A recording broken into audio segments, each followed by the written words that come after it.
युवती को शादी से पहले गुटखा खाने का शौक लग गया। विवाह के बाद वे ससुराल पहुंची, लेकिन गुटखा खाना नहीं छोड़ा। पसंद न होने के कारण पति ने गुटखे का विरोध किया, लेकिन पत्नी ने गुटखा खाना बदस्तूर जारी रखा। नौबत यहाँ तक पहुंच गई कि पति ने ही पत्नी को छोड़ दिया है।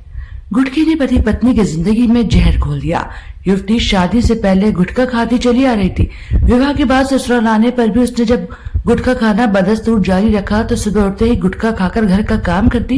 ये ससुराली जनों को नागवार गुजर रहा था। पति ने इसका विरोध किया, कई बार समझाया, लेकिन गुटखा न छोड़ने पर पति ने अपनी पत्नी को ही अब छोड़ दिया है। छत्ता क्षेत्र की रहने वाली युवती की शादी शाखन क्षेत्र में रहने वाले युवक के साथ हुई थी। हैसियत के अनुसार परिजनों ने दान दहेज दिया, लेकिन गुटखे से घर में रार शुरू हो गई। गुटखा खाने पर शुरू हुआ विवाद संबंध टूटने के कगार पर पहुंच गया। पति गुटखा खाने वाली पत्नी को छोड़ने पर आखिर मजबूर हो गया। काउंसलरों ने समझाने का प्रयास किया, लेकिन गुटखा खाने वाली पत्नी को पति किसी भी सूरत में रखने को तैयार नहीं है। तो वहीं पत्नी का आरोप है कि उसका पति गुजरात में काम करता है। उसके गुजरात में लड़कियों से अवैध संबंध है। उसके मोबाइल में लड़कियों के नंबर देके और बात करते सुना है। विवाहिता का आरोप है कि पड़ोसी की बहू के लड़का होने पर ससुराली जन उसके साथ मारपीट करते थे।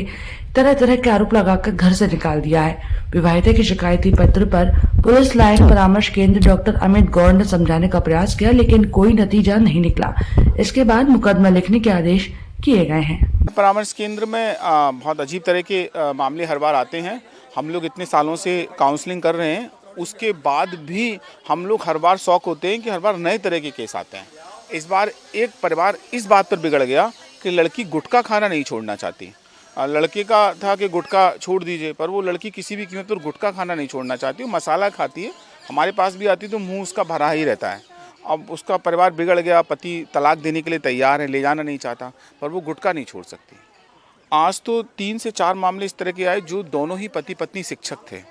अब शिक्षक होने के बाद इतने अच्छे कॉलेज और स्कूलों में लोग पढ़ाते हैं, फिर भी उनके आपस में मन नहीं मिल पा रहे हैं और एक दूसरे पर एक्स्ट्रा मैरिटल अफेयर और अवैध संबंध के आरोप लगाते हुए आज 3 मामले ऐसे थे, 4 मामले ऐसे थे जो कि शिक्षक के ही थे।